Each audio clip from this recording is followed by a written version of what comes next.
అంతర్జాతీయ రాజకీయాల్లో ఇదొక అనూహ్య పరిణామం. భారత్ అమెరికా మధ్య తాజాగా రక్షణ ఒప్పందం కుదిరింది.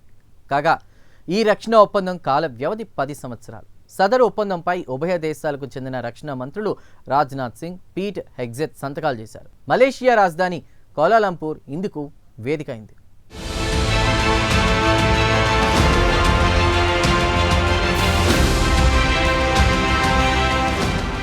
అంతర్జాతీయ పరిణామాలు శరవేగంగా మారుతున్నాయి. ఎప్పుడు ఏ దేశం ఎవరికి దగ్గరవుతుందో, ఎవరికి దూరం అవుతుందో ఎవరూ చెప్పలేకపోతున్నారు. సుంకాల విషయంలో భారత్ అమెరికా మధ్య కొంతకాలంగా సంబంధాలు దెబ్బతిన్న సంగతి తెలిసిందే. ప్రధాని నరేంద్ర మోదీ తనకు మంచి మిత్రుడు అంటూనే భారత్ పై 50% సుంకాలు విధించింది డొనాల్డ్ ట్రంప్ నాయకత్వంలోని అమెరికా ప్రభుత్వం. దీంతో భారత్ అమెరికా సంబంధాలు అంతంత మాత్రంగా మారాయి.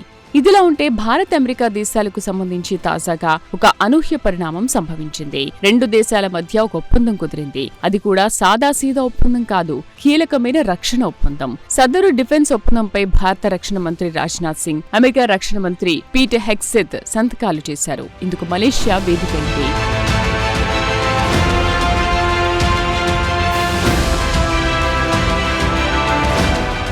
కాగా మలేషియాలోని కౌలాలంపూర్లో ఇటీవల సభ్యదేశాల రక్షణ మంత్రుల సమావేశం జరిగింది. ఈ కీలక సమావేశానికి భారత్ తరఫున రాజ్నాథ్ సింగ్ హాజరయ్యారు. అలాగే అమెరికా తరఫున ఆ దేశ రక్షణ మంత్రి పీట్ హెగ్సెత్ హాజరయ్యారు. ఈ సందర్భంగా ఇద్దరు రక్షణ మంత్రుల సమావేశం జరిగింది. ఈ సమావేశంలో అనేక ద్వైపాక్షిక అంశాలు ప్రస్తావనకు వచ్చాయి. ఇందులో కీలకమైన రక్షణ రంగం కూడా ప్రస్తావనకు రావడం విశేషం. దీంతో ఉభయ దేశాలకు సంబంధించి ఒక సమగ్ర రక్షణ ఒప్పందం అవసరమని ఇద్దరు మంత్రులు భావించారు.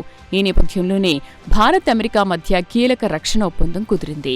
కాగా సదరు రక్షణ ఒప్పందం కాలపరిమితి 10 ఏళ్లు. అంటే ఈ ఒప్పందం 10 సంవత్సరాల పాటు అమల్లో ఉంటుందన్నమాట. ఇదిలా ఉంటే భారత్ వంటి మిత్రదేశంతో రక్షణ ఒప్పందం కుదరడం తమకెంతో ఆనందంగా ఉందన్నారు పీట్ హెగ్సెత్. కాగా సదరు ఒప్పందం ఉభయ దేశాల రక్షణ భాగస్వామ్యాన్ని ముందుకు తీసుకెళ్తుందని America defence minister Pete Hegseth పేర్కొన్నారు.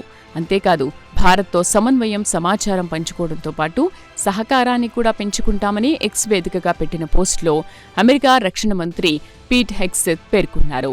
తాజా ఒప్పందంతో భారత్తో తమ రక్షణ సంబంధాలు మరింత బలపడనున్నాయని వెల్లడించారు.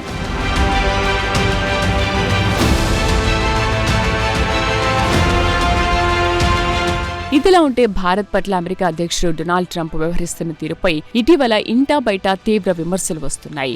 భారత్ పట్ల ట్రంప్ తప్పు చేస్తున్నారని అమెరికా వాణిజ్య శాఖ మాజీ మంత్రి జినా రెమాండో పేర్కొన్నారు. భారత్ అమెరికా స్నేహ సంబంధాలు యావత్ ప్రపంచానికి తెలిసినవే అన్నారు. అయితే కేవలం ట్రంప్ దుందుడుకు నిర్ణయాల కారణంగానే అమెరికాకు భారత్ దూరం అవ్వాల్సిన పరిస్థితులు నెలకొన్నాయని వెల్లడించారు.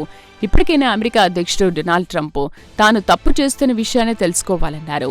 చేసిన తప్పును సరిదిద్దుకోవాలన్నారు. భారత్ను అమెరికా చిన్నచూపు చూడడం సమంజసం కాదన్నారు జినా రెమాండో. ప్రపంచ పటంపై భారత్ అత్యంత వేగంగా అభివృద్ధి చెందుతున్న ఒక ఆర్థిక వ్యవస్థ అనే విషయం డొనాల్డ్ ట్రంప్ మరవరాదన్నారు. ఇదిలా ఉంటే భారత్ అమెరికా మధ్య త్వరలో వాణిజ్య ఒప్పందం కుదిరే అవకాశాలు కనిపిస్తున్నాయి. ఇందుకు సంబంధించి భారత్ అలాగే అమెరికా వాణిజ్య మంత్రిత్వ శాఖ అధికారులు పలు దఫాలు సమావేశమయ్యారు. వాణిజ్య ఒప్పందంలో పొందుపర్చాల్సిన అంశాల గురించి చర్చించారు. కాగా అమెరికాతో కుదిరే వాణిజ్య ఒప్పందం ఫలితంగా భారత రైతాంగం ప్రయోజనాలు దెబ్బతింటాయన్న భయాందోళనలు అనేక వర్గాల నుంచి వ్యక్తమవుతున్నాయి.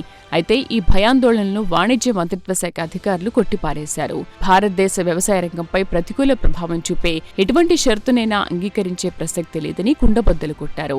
రైతాంగం ప్రయోజనాల పరిరక్షణకు భారత్ కట్టుబడి ఉందని వాణిజ్య మంత్రిత్వ శాఖ అధికారులు స్పష్టం చేశారు. ఏమైనా తాజా రక్షణ ఒప్పందం నేపథ్యంలో భారత్ అమెరికా మధ్య మరోసారి స్నేహం చిగురిస్తుందా అనే అనుమానాలు వ్యక్తమవుతున్నాయి.